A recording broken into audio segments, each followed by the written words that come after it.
এমন একটি সুস্বাদু রেসিপি, এক থালা ভাত এই রেসিপিটা দিয়েই আমার মেয়ে এক্ষুনি শেষ করে দেবে।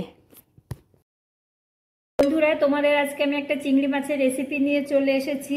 আজকে চিংড়ি মাছের কাসন পোড়া ঝোল করে দেখাবো। তোমরা রুই কাতলা মাছের কাসন পোড়া অনেকেই খেয়েছো, কিন্তু চিংড়ি মাছ যদি না খেয়ে থাকো তাহলে অবশ্যই আমার রেসিপিটা তোমরা ফলো করো। আমার নুন হলুদ মাখানোই আছে চিংড়ি মাছে, আমি আরেকটু লবণ আর হলুদ মাখিয়ে নিচ্ছি। দারুণ লাগে খেতে আর খুবই হালকা একটা রেসিপি। গরমের দিনে এই রেসিপিটা একদম স্বাস্থ্যকর। এ দেখো, একটু লবণ দিয়ে নিচ্ছি, আমার মাখানোই আছে অলরেডি নুন হলুদ। আমি অল্প করে চিংড়ি মাছ নিয়ে করছি, তোমরা পরিমাণে কম বেশি করে নিয়ে করতে পারো। আমার এখানে 150 গ্রাম চিংড়ি মাছ আছে। এ দেখো, খুব সুন্দর করে নুন হলুদ মাছের গায়ে মাখিয়ে নিলাম।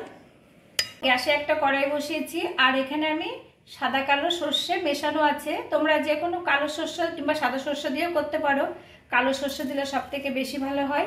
আমি এই মেন মশলা হচ্ছে এই সর্ষে, এই কাসন পোড়া ঝোলের মেন মশলা হচ্ছে সর্ষে। আমি সর্ষেটাকে একটুখানি ভেজে নেব, সামান্য। দারুণ একটা হালকা পাতলা একটা রেসিপি, আর খেতে কিন্তু গরম ভাতে দারুণ লাগে। একটা পদ হলেই সমস্ত ভাত খাওয়া হয়ে যায়।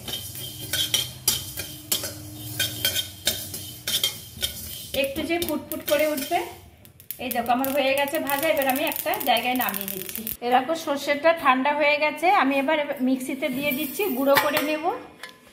তোমরা শিলপাটাতেও গুঁড়ো করে নিতে পারো। দেখো, সর্ষেটা আমি খুব ভালো করে মিহি করে গুঁড়ো করে নিয়েছি। আর এই রেসিপিটা কিন্তু কালো সর্ষে দিয়ে করারই চেষ্টা করবে, তাহলে কিন্তু খুব টেস্ট হবে। কড়াইতে আমি সর্ষের তেল দিচ্ছি, আর অবশ্যই কিন্তু সর্ষের তেলে করার চেষ্টা করবে রেসিপিটা, দারুণ লাগবে খেতে।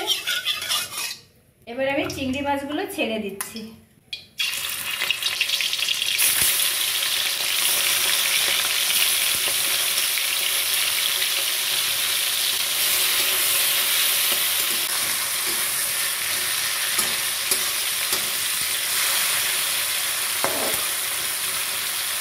আর এই রেসিপি করার জন্য মাছগুলোকে কিন্তু খুব কড়া করে ভাজা যাবে না, একটু হালকা করে ভাজলে খেতে বেশি ভালো হয়।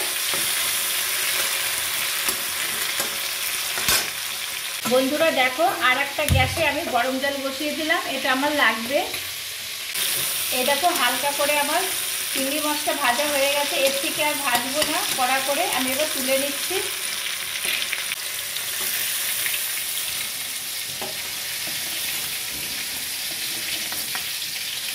এই মাছ ভাজা তেলেই আমি একটা শুকনো লঙ্কা ফোড়ন দিচ্ছি। এই হাফ চামচের থেকে একটু কম কালো জিরে ফোড়ন দিয়ে দিচ্ছি।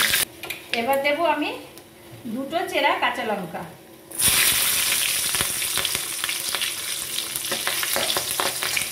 দারুণ একটা রেসিপি, দিয়ে দিলাম। এবার কিছুটা লবণ দেবো কিছুটা হলুদ গুঁড়ো, আর সামান্য একটু জিরের গুঁড়ো দিচ্ছি। এটা অপশনাল, না দিলে না দিতে পারে, কিন্তু খুব ভালো লাগে, সুন্দর একটা স্মেল বেরোয় এই জিরের গুঁড়োটা দিলে।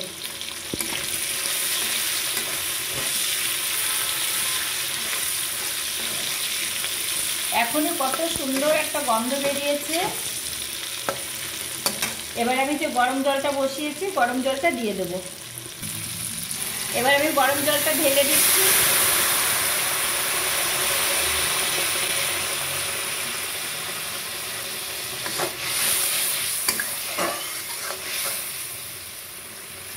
একটু গরম জল লাগবে।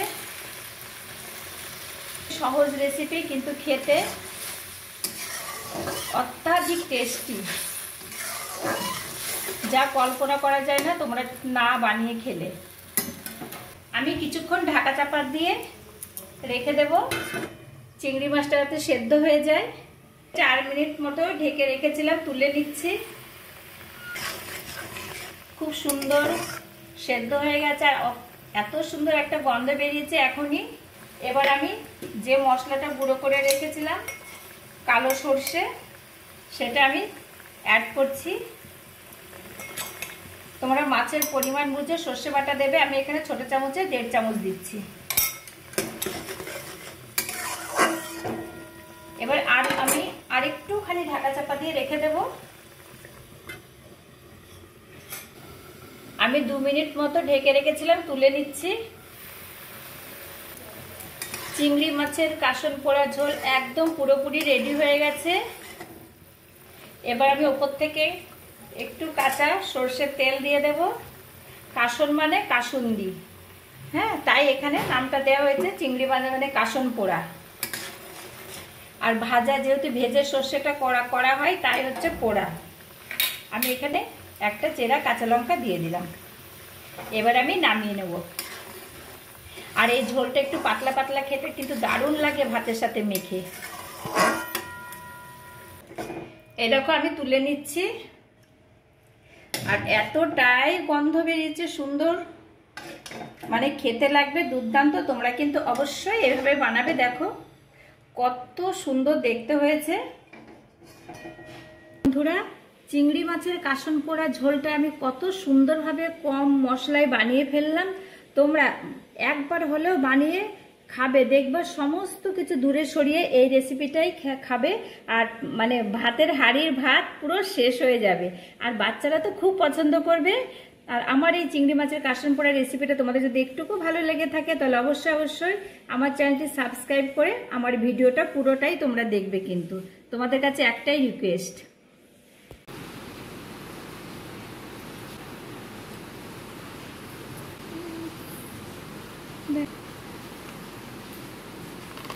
মুখে তোল। আর